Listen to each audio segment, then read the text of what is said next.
Art of Synthesis is the presentation for this afternoon given to us by Desiree Van Sanen. Before I turn it over to Desiree, uh, let's do a reading. This from the voice of the silence. Saith the pupil, O teacher, what shall I do to reach to wisdom? O wise one, what to gain perfection? Search for the paths. But, O Lanu, be of clean heart before thou startest on thy journey. Before thou takest thy first step, learn to discern the real from the false, the ever fleeting from the everlasting. Learn above all to separate head learning from soul wisdom, the I from the heart doctrine. Yea, ignorance is like unto a closed and airless vessel, the soul a bird shut up within. It warbles not, nor can it stir a feather, but the songster mute and torpid sits, and of exhaustion dies. But even ignorance is better than head learning, with no soul wisdom to illuminate and guide it. The seeds of wisdom cannot sprout and grow in airless space. To live and reap experience, the mind needs breadth and depth and points to draw it towards the diamond soul. Seek not those points in Maya's realm, but soar beyond illusions. Search the eternal and the changeless Sat, mistrusting fancies, false suggestions. For mind is like a mirror.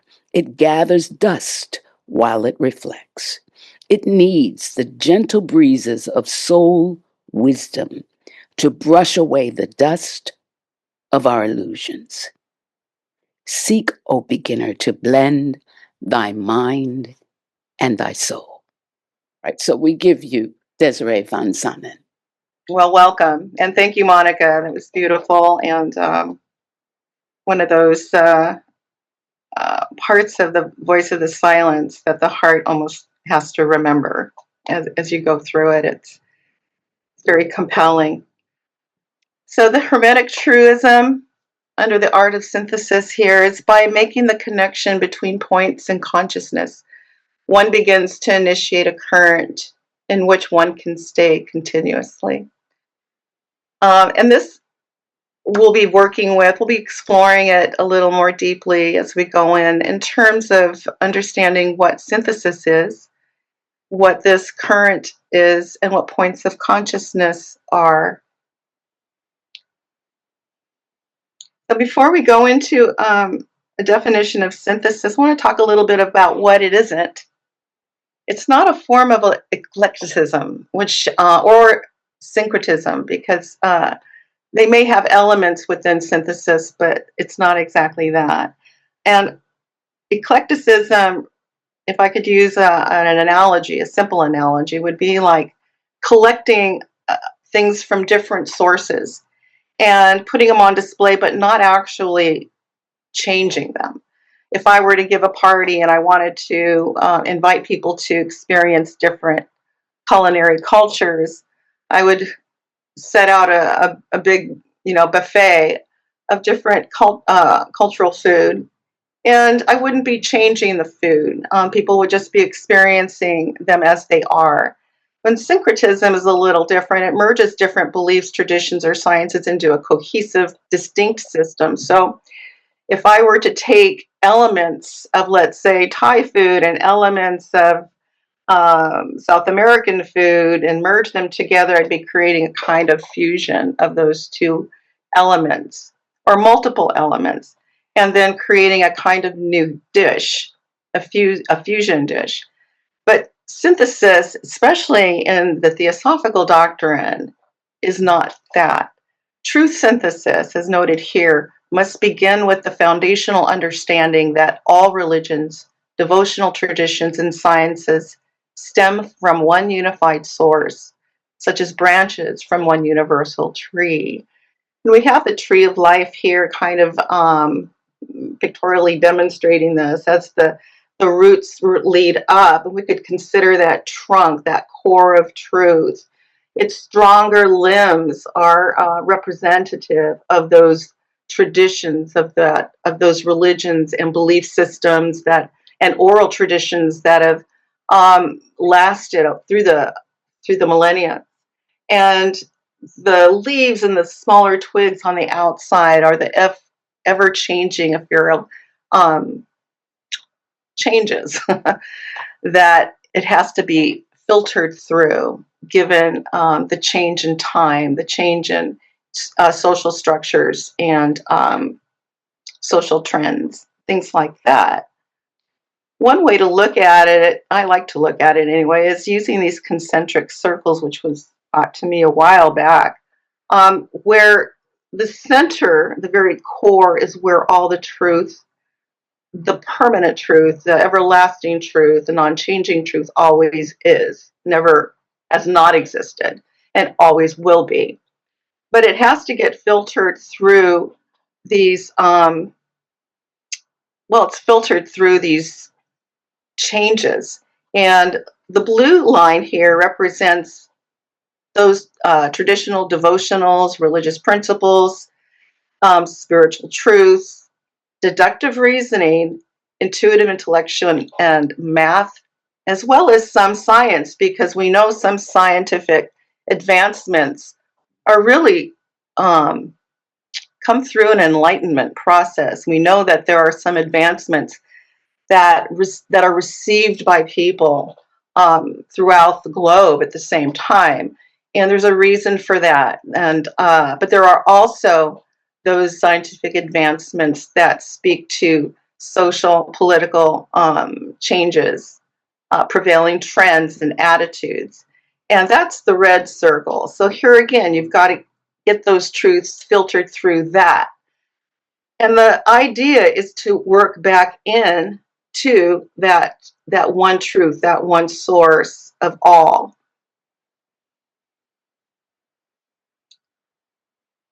One way of doing that is through this idea of the dialectical method that was brought to us by Georg Wilhelm Friedrich Hegel. And what this concept states is truth is found neither in the thesis nor the antithesis, but in an emergent synthesis that reconciles the two. And this synthesis leads to a higher level of understanding or development, transcending the initial conflict by resolving the contradictions between opposing ideas or forces. This process is dynamic and ongoing, as each synthesis can become a new thesis or basis of understanding. So we're broadening our understanding rather than isolating and making it more myopic. It can be applied to specific silos of science or broader polarized studies, such as between science and religions. And then the ultimate goal of synthesis is to achieve absolute knowledge or self-realization. And as our sciences go through their periodic periods of materialism, they're also advancing into enlightenment periods where they are beginning to once again reintegrate knowledge from various disciplines. And by proceeding from the basis that all sciences are inextricably connected. And this is slowly going on. It's been going on for probably, it continues to go on, except that there are times when, and I know that we're just coming out of it, where sciences have been so siloed that they just simply don't talk to each other. And of course, that's led to a lot of gaps in their own understanding of their own science, of their own particular specialty. And so we're slowly moving beyond that. And it's this interdisciplinary collaboration that fosters innovative solutions to complex problems, but it also allows the observer or the scientist to expand observations beyond traditional and dogmatic scientific belief systems, which is important because as we get into understanding that there is a metaphysics that's controlling the physics. We also need to understand that there is a paraphysics that is the substratum of the metaphysics. And science is now or has been progressively trying to understand the metaphysics behind the physics. And this is all a part, I believe, of reintegrating soul with science. And I think this is an unavoidable transition that science has to make in order to answer those big gaps that they have not been able to address. But it will lead to an understanding of the historical context of the soul in ancient philosophies and religions. This reintegrating soul with science will also help us in examining how scientific advancements have influenced the perception of consciousness. Will help us to explore the integration of psychology and neuroscience in the understanding of the soul's role in human experience. Will help us to investigate the impact of quantum theories on the concept of consciousness and the soul, as well as analyze the ethical implications of scientific discoveries related to the soul and human existence.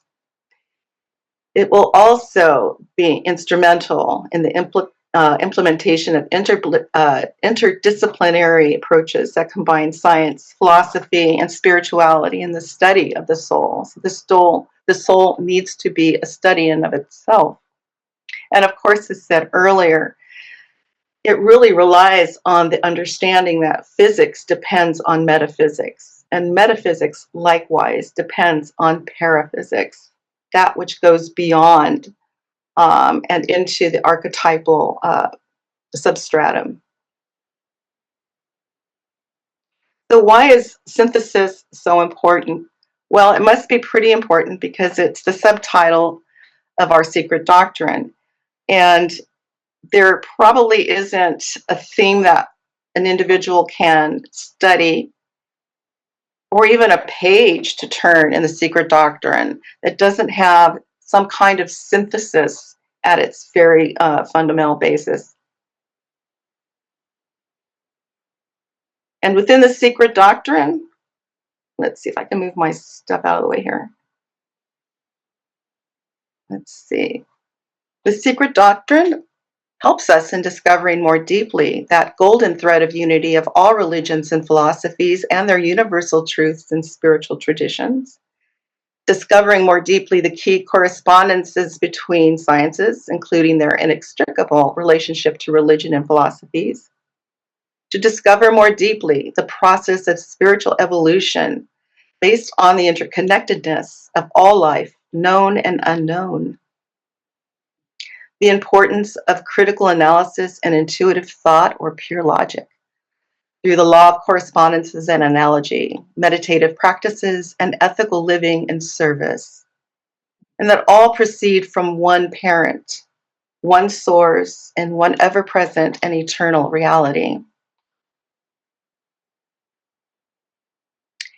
In his series on synthesis of occult science, our brother William Quan Judge wrote that no proposition stands apart or can be taken separately without limiting and often distorting its meaning.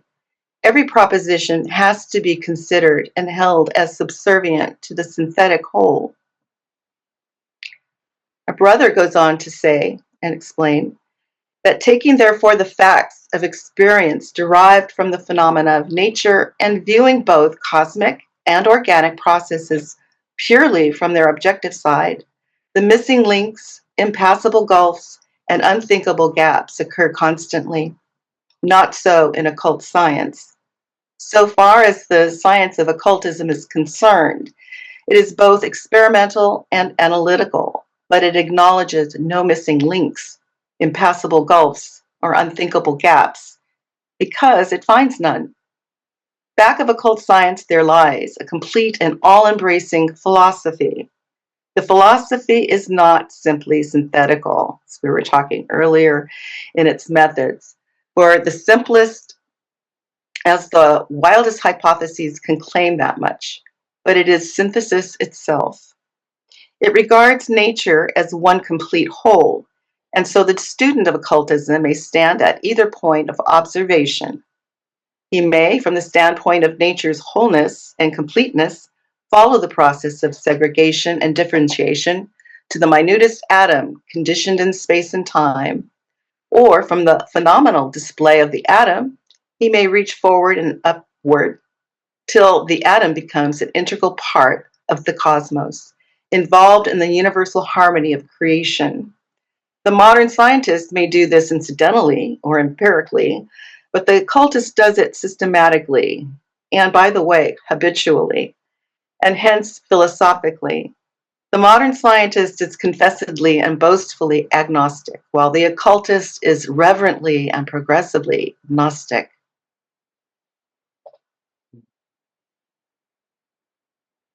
I'm going to take a breather, not a breather, but I'm going to read my summary from this point, which will help us into the next transition.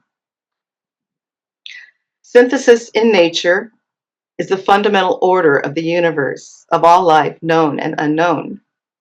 No matter what aspect of the theosophical teachings one pursues in their study, the concept of synthesis will be present, if not foundational, to the study. Synthesis is universal law, which states that all life stems from one unified source, one undefinable homogeneous consciousness, so absolutely synthesized that it cannot know itself. A point of no dimension or no specific location, yet all encompassing and all pervasive. But the word synthesis would be irrelevant if not for its other side, or the law of disaggregation and diversity.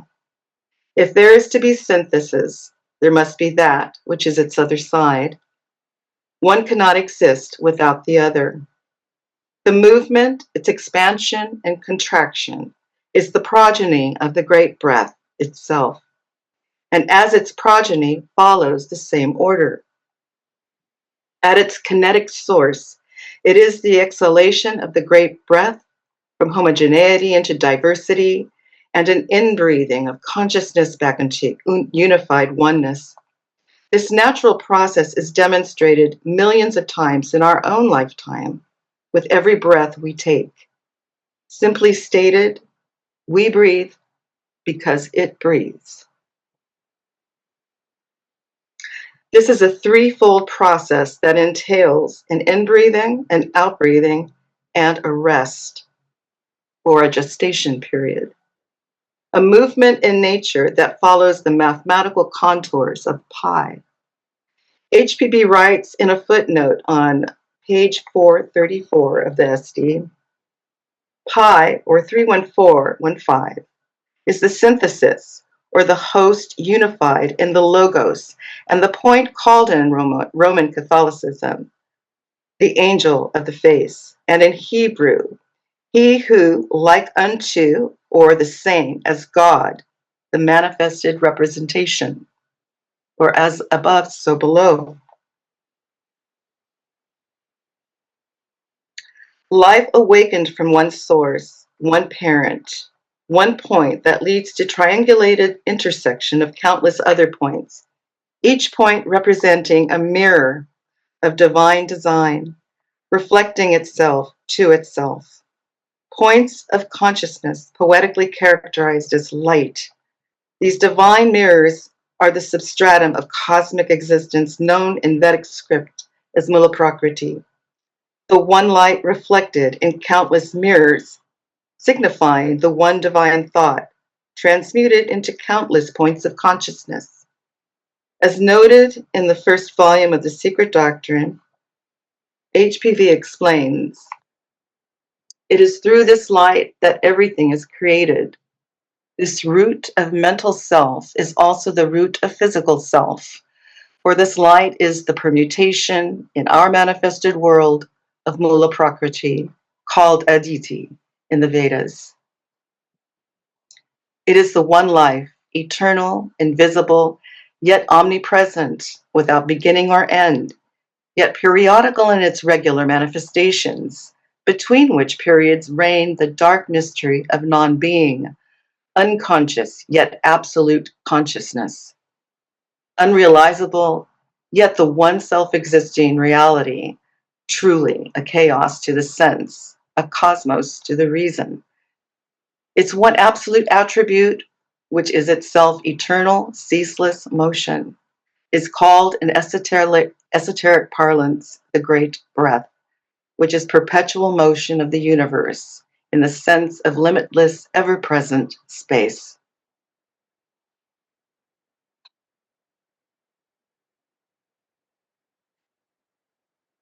And so we're going to talk a little bit here, or she explains a little bit here about Mula Prakriti and light. How does this light become visible? This great circle, which Eastern esotericism reduces to the point within the boundless circle, is the Avalokiteshvara, the Logos or Verbum. But this circle or manifested God is as unknown to us except through its manifested universe, as the one, though easier, or rather more possible to our higher conceptions. This Logos, which sleeps in the bosom of Parabrahman during Pralaya, as our ego is latent in us at the time of Sushupti, or sleep, which cannot cognize Parabrahman otherwise than as Mula Prakriti, the latter being a cosmic veil, which is the mighty expanse of cosmic matter, is thus only an organ in cosmic creation through which radiate the energy and wisdom of Parabrahman, unknown to the Logos as it is to ourselves. As the first manifestation of Parabrahman, the highest trinity that we are capable of understanding, which is Mula Prakriti, or the veil, the Logos and the conscious energy of the latter, or its power and light, or matter, force, and the ego, or the one root of self, of which every other kind of self is but a manifestation or a reflection.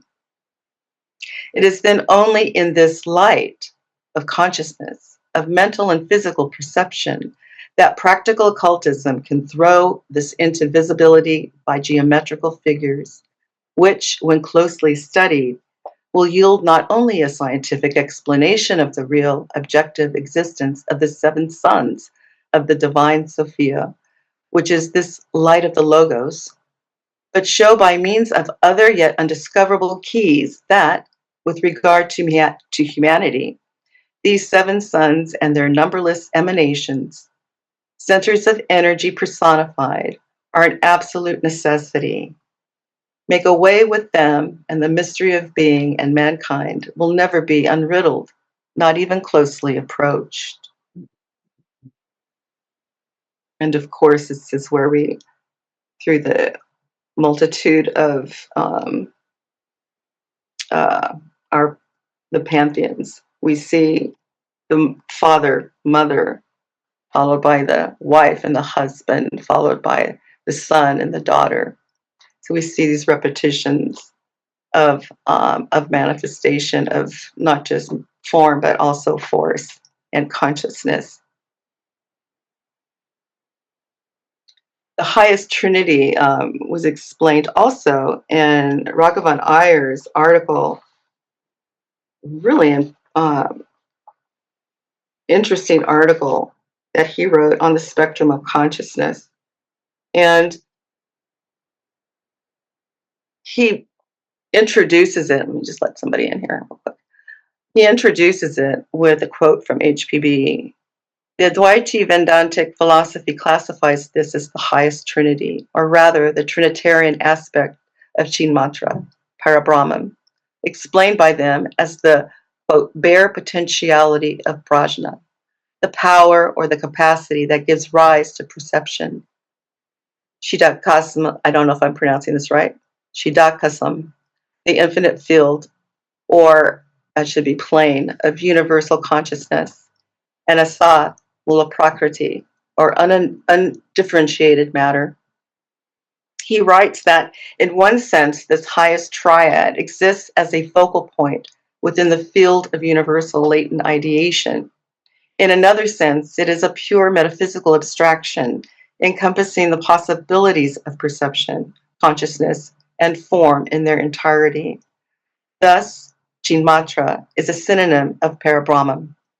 Jinmatra has to do with Chit, the capacity to conceive, the capacity to maintain conscious perception, and the capacity to form any conception at all. It is the essence of perception. Chit is the limitless ground of the power to think and ideate, and it's also much more than that. Okay, there we go. And so there's a brief definition of these three of the triple aspect, with prajna being the bare potentiality corresponding to the unmanifested logos, and in man, universal spirit or Atman or cognition itself.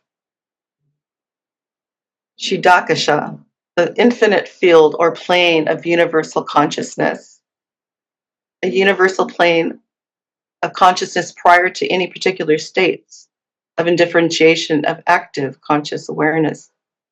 The universal unity of abstract prajna, mirrored in the unbroken continuity of the subjective plane of Chidakasha, and Mula Prakriti, pure root matter, eternal, indestructible, and ever existent, representing bare potentiality of differentiated form.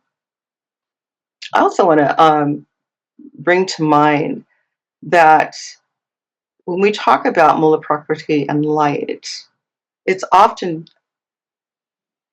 described as mirrors. Mula Prakriti is, and I think there's a definite reason for that, because the light is not dividing itself. Because if it were dividing, it would be very limited. It's reflecting itself. So if I look in a mirror, I'm not dividing myself into two. It's actually sending that light is getting transcending countless points, or countless we could call mirrors. And we see this throughout the doctrine too, where it's referred to as mirrors and reflections being manifested.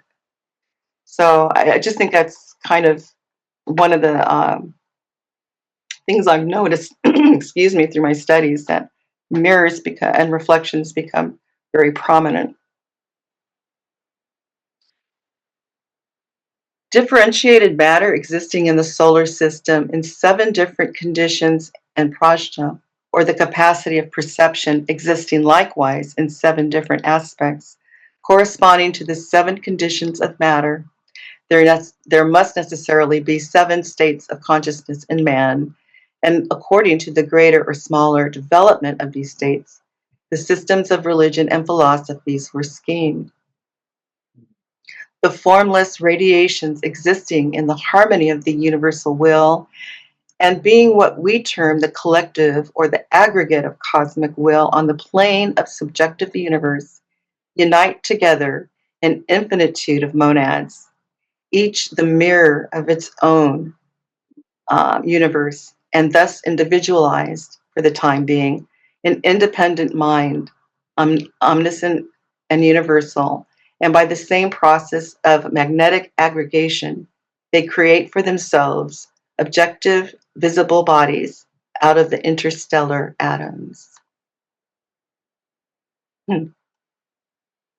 So we see this, and of course we know that 7 is really not just a prime number, but it's a very important number, because it stands at the center. If we can imagine a wheel, and 7 at its hub, with 2 triangles at its side, and each spoke connecting to the end of another spoke. One representing, let's just say, for one representing an even number and one representing an odd number, all in terms of balance. We understand that really the 7th is the synthesis of the other 6. Now, here in this diagram, they have Atma, or the synthesis, as 1. And so they're numbered in a slightly different way.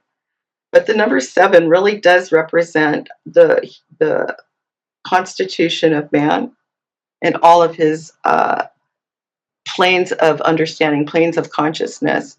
Now, there are probably countless consciousnesses within those degrees, especially that of lower manas.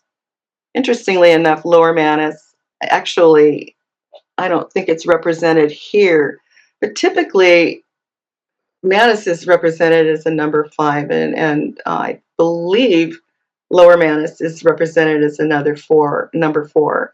And number 4 lies at the very center between 1 and 7. So it's kind of like that. It's like a pivotal point, if I can use that word, because it is that plane where the human being has the ability to actually direct thought, because above that, it's pretty static in the sense that it cannot move from its place. It's in a sound that cannot move, and even high Manus is in so tightly wound with Buddhi, with that Buddhic sound, that it probably the most it can do is act as an interpreter of some sort.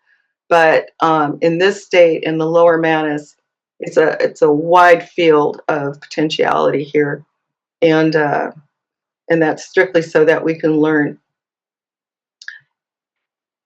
Alrighty, and learn who we are, what we are. It states here that this field here is comprised of a higher 3 and a lower 4, the spiritual triad, the upper imperishal triad of Atma Buddhi Manas, and the lower quaternary of Kama, Prana, Linga Shariya, and Stula Shariya. I like to say, and I don't know if others will agree with me or not, but I like to say that Kama is actually kissed by Kamadeva,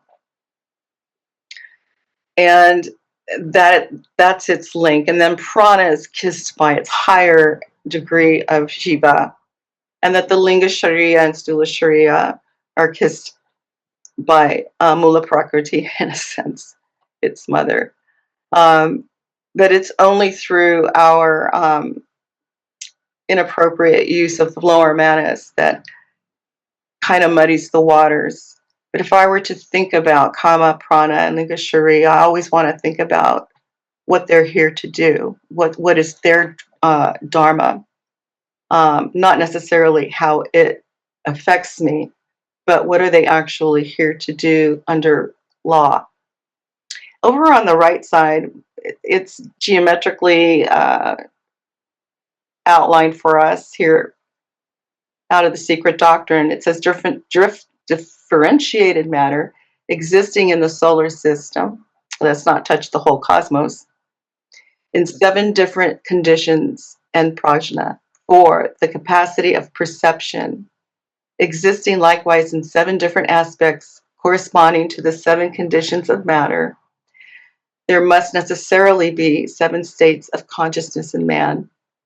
And according to the greater or smaller development of these states, the systems of religions and philosophies were schemed out. Again, also talking about the pantheons of mother, father, husband, wife, and son and daughter, etc.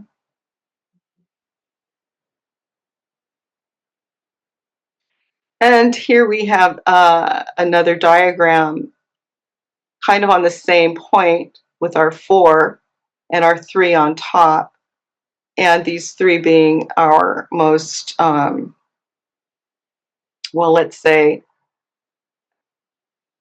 not inaccessible, but this is the first plane of what I would call the substratum up here. But down below, we have our physical world, our substantial or formative world, and our intellectual and creative world, and via that, our archetypal world. And I like to refer to these also as yugas in a sense, because they really do represent, these 4 represent seasons. And where we're going from this, from the Satya Yuga of complete pantheistic thought into slightly more objectified thought. And it just keeps going until we get to the season of Dwapara, just above um, objectivity. And then, of course, on our fourth plane, the Kali, which is complete objectivity on this plane. And of course, though, the idea is to learn our parts and to be intentional in our study so that we ultimately understand what we are through our parts and through what we are not. It's almost like a little kid who has to tear his toy apart so he can figure out how to put it back together again. But we're doing it intentionally in the subjective field. But I do like to look at these as the same as seasons. And of course, these seasons don't just happen, I believe, during the yugas that we're familiar with the the Kali lasting, what was it, 432,000 years, and of course the others much longer than that. But that these cycles very likely happen within a day or happen within a second. We don't know, but when I think of fractalization, and time fractalizing like that, it very well could be. Now, I don't know, I have to confess, I don't know a whole heck of a lot about this particular triangle, but I noticed it was on our published slide. So I thought I better I better figure out fast what it is. But this is actually comes out of a book from Rahman Iyer's Parapolitics, which I'm starting to read. So forgive me, I'm not up on the subject, but I do want to look at this chart just for a moment. And from what little I've read, would like to offer up what I think are, and through my paraphrasing, the 4 degrees that was pointed out. Of course, this is from Plato's Agathon in the Cave. And the first being the prison of the here and now. To be caught up in them is to be so lacking in critical distance that nothing can be seen. Characteristics are restlessness, fantasy, being fantasy ridden, and overly competitive. And I think that when they talk about critical distance, when I'm looking at this, my mind goes to just having something so close or being so involved that, and perhaps in a maelstrom of emotion, that you cannot separate yourself long enough to take a critical look at it. So that's maybe being too close.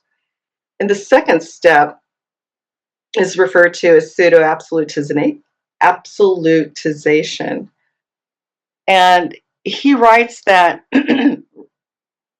this is more dangerous than the first, excuse me, because it's dealing with half-truths, and it's often dogmatized.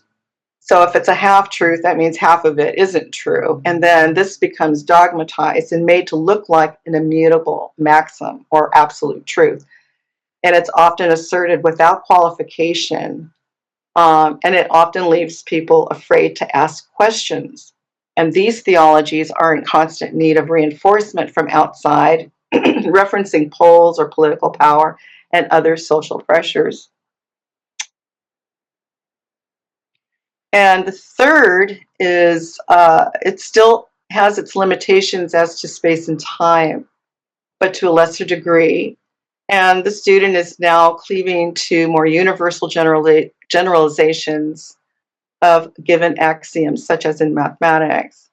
But although there is more freedom from relativities of space and time, he may still carry with him presuppositions that existed before that may act as mental blinders.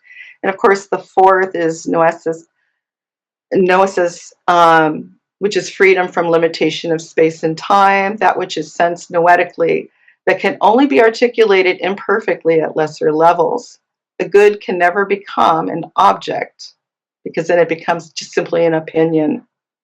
You cannot limit the unconditioned. And what I found interesting in this diagram is he has becoming in the lower quaternary here and being in the upper one. And mathematics somewhere at this very dark line here is also where one reaches or gets closer to a true critical distance.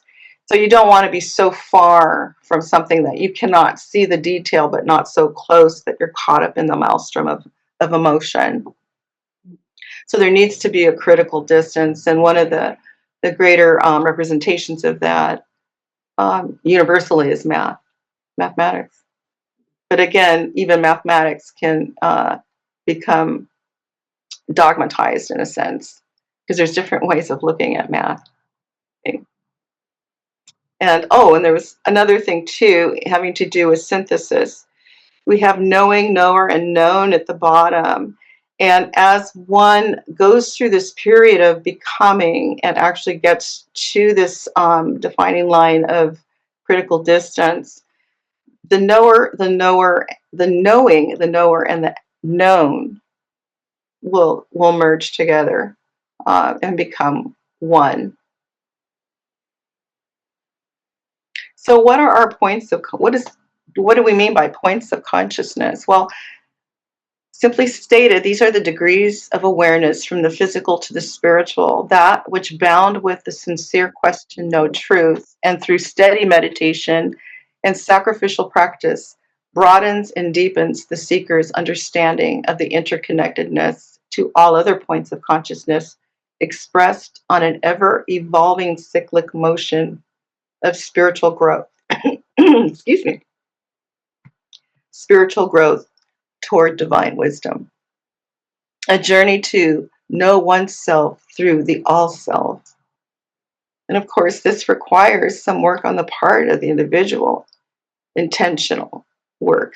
And it requires not just intentional work, focused work, and the individual's ability to be fixed and concentrated on a particular thought.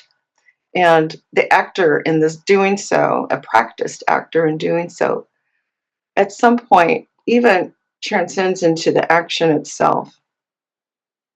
This requires the observation of the archetypal logic of nature's processes. It requires detachment from personal investment, which enables the journeyer to experience flashes of Buddhic light or soul memory. It requires the acknowledgement, and I want to emphasize this one too. Can you hear me? Yes. Acknowledgement in the reality of the brotherhood of bodhisattvas and the onward Promethean struggle of all men for the light of truth. Can I ask? Oh, almost done. Can you hear me okay? Yes. Okay. Yes, we're not picking up any background noise. Oh, good. Thank you. She writes here that whatever plane our consciousness may be acting in, both we and the things belonging to that plane are, for the time being, our only realities. But as we rise in the scale of development, we perceive that during the stages through which we have passed, we mistook shadows for realities, as in Plato's cave, no doubt. And the upward progress of the ego is a series of progressive awakenings, each advance bringing it with it the idea that now at last we have reached reality. But only when we shall have reached the absolute consciousness and blended our own with it shall we be free from the delusions produced by Maya. I do have a reading I would like, if we have time. Can someone tell me what time it is? We've got plenty of time, Desiree. Okay, good. I'm going to read from this great article from Raghavana Iyer. I obviously can't read the whole article because we'll be here until tomorrow, but I want to read a couple of paragraphs. Witnessed an intense, wait, let me take a sip of something here. Excuse me. Witnessed an intense meditation by the inward eye of the soul The three-in-one reveals reality as a dual stream of subjects and objects arising from and ever united in a single source. Manifest reality may be seen either from the standpoint of ideation and consciousness or from the standpoint of the material substratum of form. These twin perspectives have a more than merely intellectual significance. They represent a fundamental ontological dualism that pervades and is coextensive with manifestation. At the same time, they are both together a superimposition upon the unmanifest, impartite, unnameable reality. This central presupposition is crucial to all theophilosophy and to Advaita Vedanta. It means that both in the universe and in man, there is a single stream of consciousness, having 7 different aspects comparable to a single material substance, having 7 different modes or forms. All manifestation may be depicted from the standpoint of pure subjectivity, in terms of 7 different states of consciousness, or from the standpoint of substance, in terms of 7 planes of differentiation. That primordial substance is inherently undifferentiated, just as that unitary consciousness is essentially unlimited by any single state. What is true of the entire cosmos is also true of the individual human being. A human being may be characterized in terms of consciousness, operating through various centers and displaying a vast range from latent universal self-consciousness realized in perfected human beings to automatic, almost unconscious cerebration in the physical human vesture. Within this hebdomadic spectrum of states of consciousness is a critical core of self-consciousness capable of varying degrees of reality and universalization. Below the sphere of self-consciousness, there is also a complex set of degrees and relativities corresponding to all the states of consciousness realized in the other 6 kingdoms of the states, of nature. Thus, all human beings may be characterized in terms of consciousness, with its 7 dimensions and 7 archetypal centers of activity. Equally, human beings may also be characterized in terms of a fundamental substance or matter, which is differentiated in 7 different ways on 7 different planes. There is an immense complexity in human nature seen under the aspect of form and matter, corresponding perfectly to the enormous complexity experienced by human beings under the aspect of consciousness.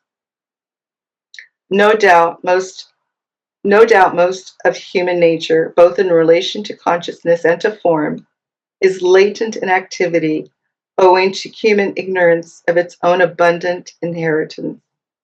This means that the degree of the human being's self-consciousness is also the degree to which one is able to gain access to the full range of form and consciousness potential within the different vestures.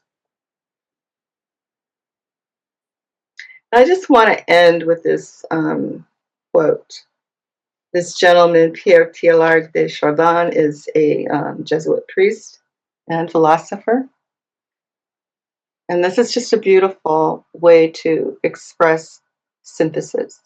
He writes, "Love is the eternal, effectively apprehended aspect of the affinity which links and draws together the elements of the world.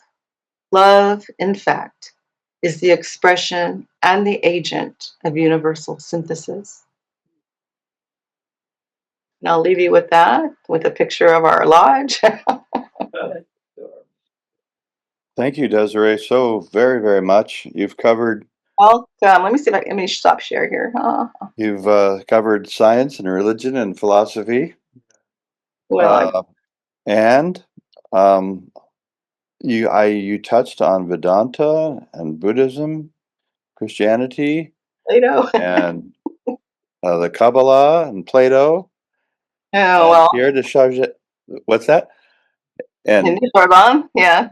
yes, We and are, from yeah. Plato to Pierre de Chardin. That'd be a subtitle.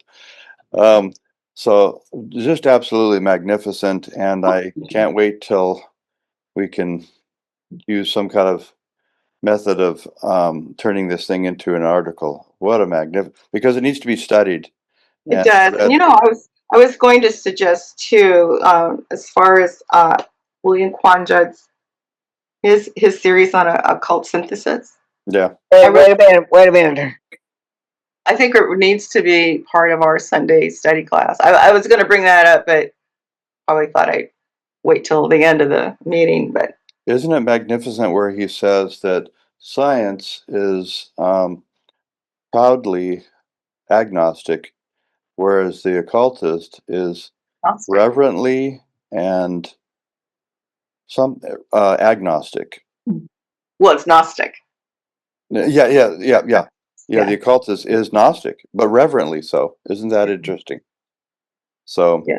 okay, well, we've got some hands. We've got Nathan first, and then Well, I Judy hope second. you guys help me And answer. okay, Nathan, you're on. Do you want to add anything else there, Jonathan, before we start? No, just kidding. I cannot wait to say thank you, Desiree. Like, I've heard you speak before, but for some reason tonight it really came to me. Even just the way you read the last passages, it was like you were a musician, you know, with a piece of classical music and the language, how you read it. It's some pretty, you know, what do you call it? Metaphysical. You know, these are some dense concepts, but the fact that the joy that you have, you're like, oh, I just have to share these 2 paragraphs. The invitation for us all to put our cameras on also, it kind of gave me some orientation to really absorb what you were saying tonight here. It was really cool. So thank you. But I want to say something that really stood out for me about this talk was, you know, as we talk about synthesis, and you were talking about. I'll just say thank you and leave. Could you mute yourself for a while? Go ahead. Okay, so you were talking about the midpoint being the lower manus, actually, the 4 being the balance point.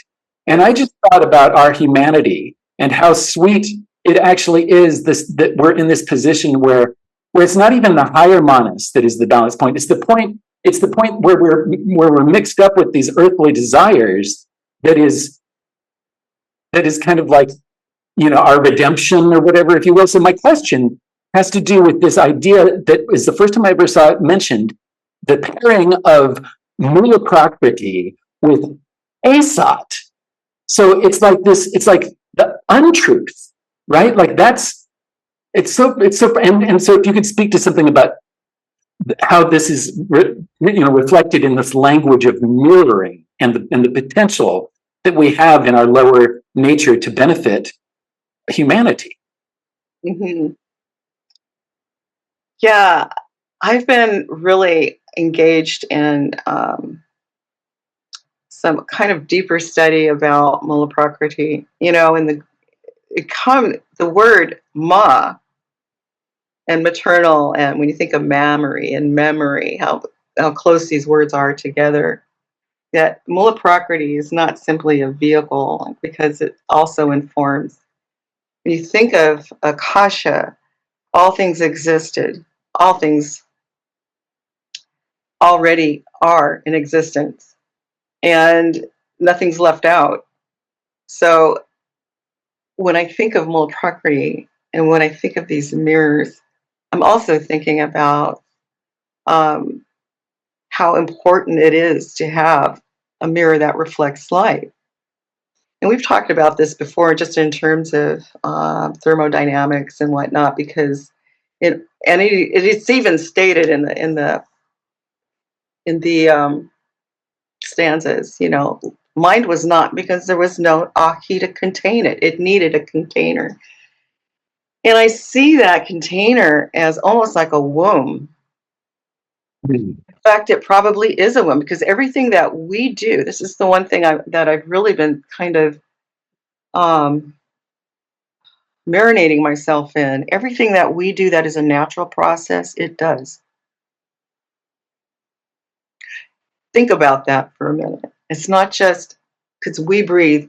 The only way that we can breathe is because it breathes. We wake and sleep because it wakes and sleeps. We give birth because it gives birth. And so I'm looking at this from a very, I'm looking at our human natural functions in a completely different way than I ever have before. And I think doing that, and just the love that emanates out of that kind of thinking, is what I think is so valuable. And that is that love that comes out of that knowing is shared. You know, I take care of my stepfather on the weekends because he recently had he had a stroke a year ago, so we've been at it for a while. But and he has some care that's coming in.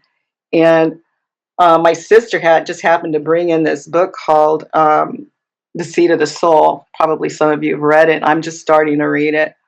But so this CNA that was there with my stepfather and I, we got to talking about the esophageal themes. And I just happened to hold up this book. I said, "Have you heard about this?" And her eyes got really big, and she like breathed in this lovely breath of aha. And I sensed from her goosebumps going up and down her spine and into her crown. And I realized that, you know, when we're talking about soul wisdom, and as I started to speak with her about the very basics of theosophy, she kept shaking her head, yeah, because she's remembering. It's not just that she's agreeing, she's remembering. And this is what we're waking up. We're waking up memory. And that memory is a mula prakrit thing. Holds it. The Akasha holds it. Because it has everything in it. And so when we wake each other up and you get that ah, and that spark starts to resonate on the crown of your head, it's because you're waking up soul memory. It's already there. And that is what I think resonates with people.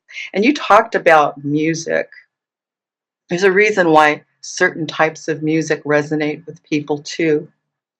It speaks to something very deep inside. And I can listen to some music and it has absolutely no effect. I can listen to other music, and if it's spoken with intention and belief, like the person that's singing it is singing from their heart and their gut and their soul, I will feel it throughout my body. And I'm sure you guys know what I'm talking about. Sound is extremely important on this plane too for waking people up. And it doesn't have to come through music. It can come through our spoken voice, as long as it's coming from a place of deep intention and conviction. Not even belief anymore, it's conviction. Mm-hmm.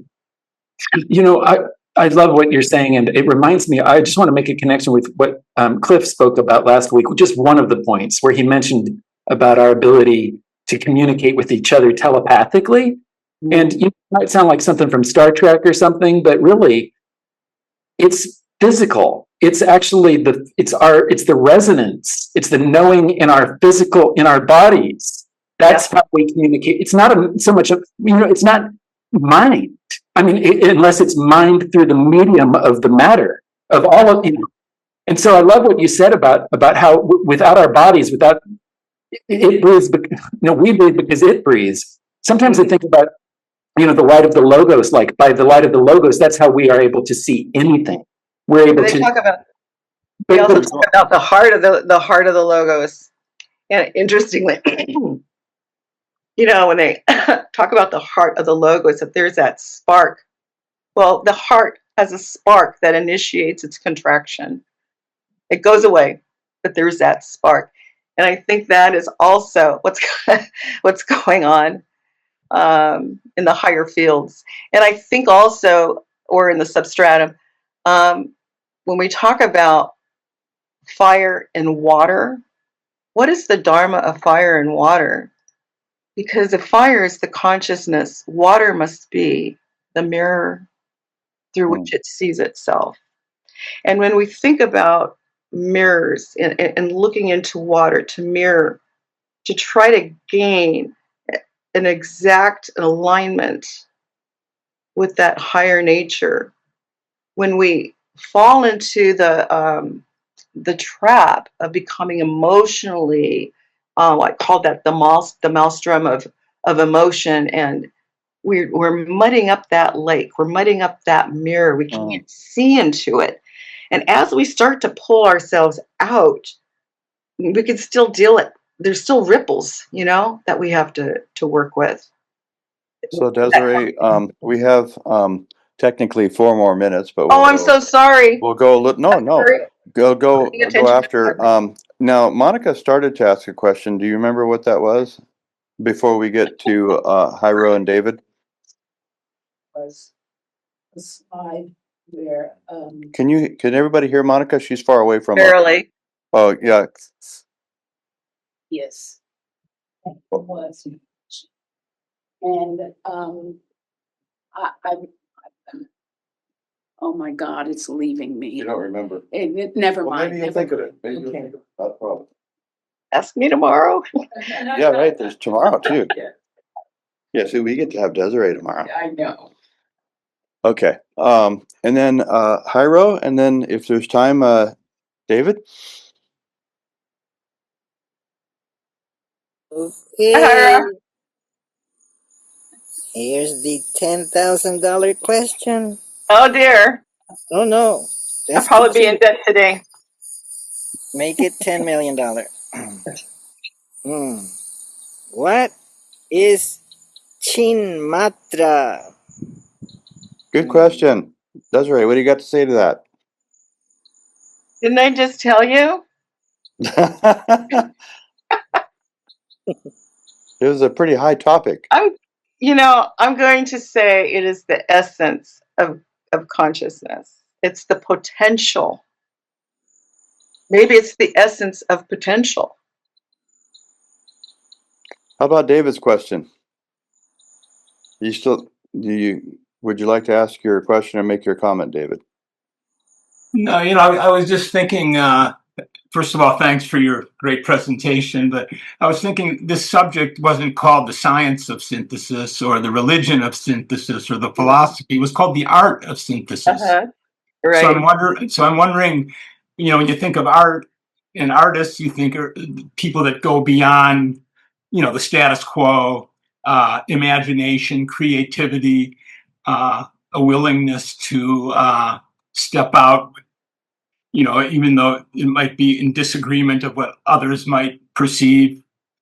So I'm wondering, how can we apply the idea of the art of synthesis to our process of synthesizing truth in life?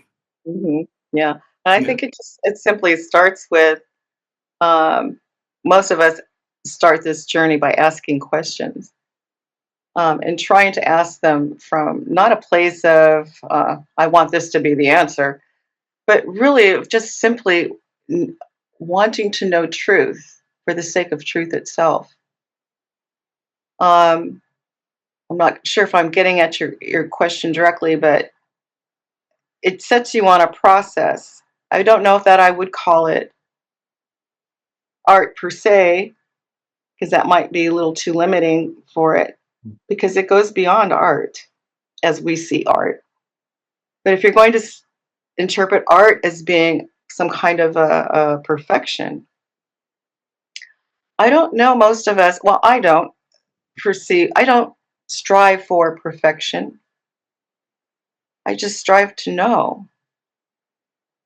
And I think that process of striving to know without any kind of pursuit of personal objective is what I don't know if I would call it an art, but I certainly would call it an artful path, maybe. You were talking about music, so you were kind of getting into that a little bit earlier.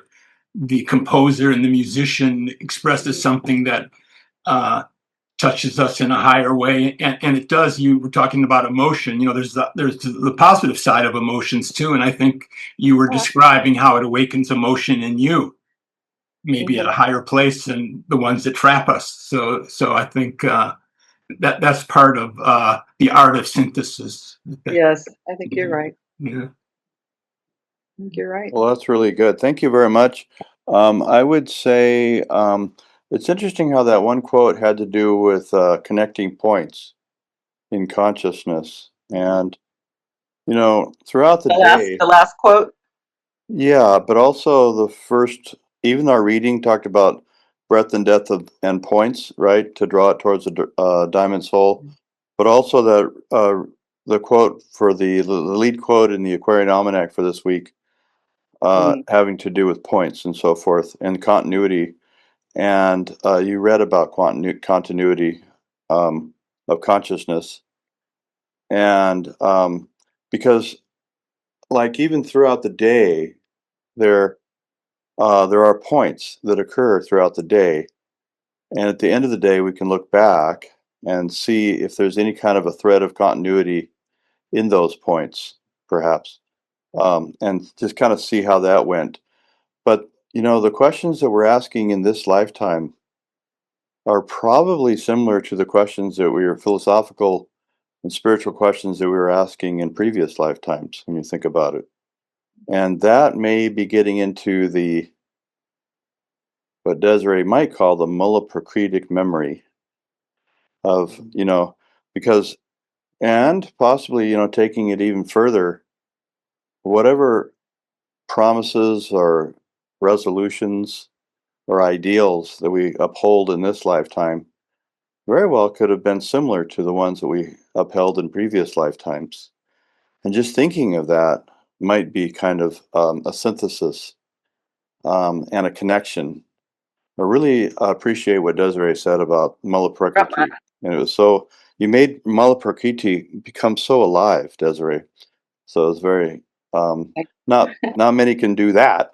So, okay, well, thank you all very much for your attendance, Desiree. Thank you very, very much for Welcome, all of you. your deep thought and giving it and sharing it with us.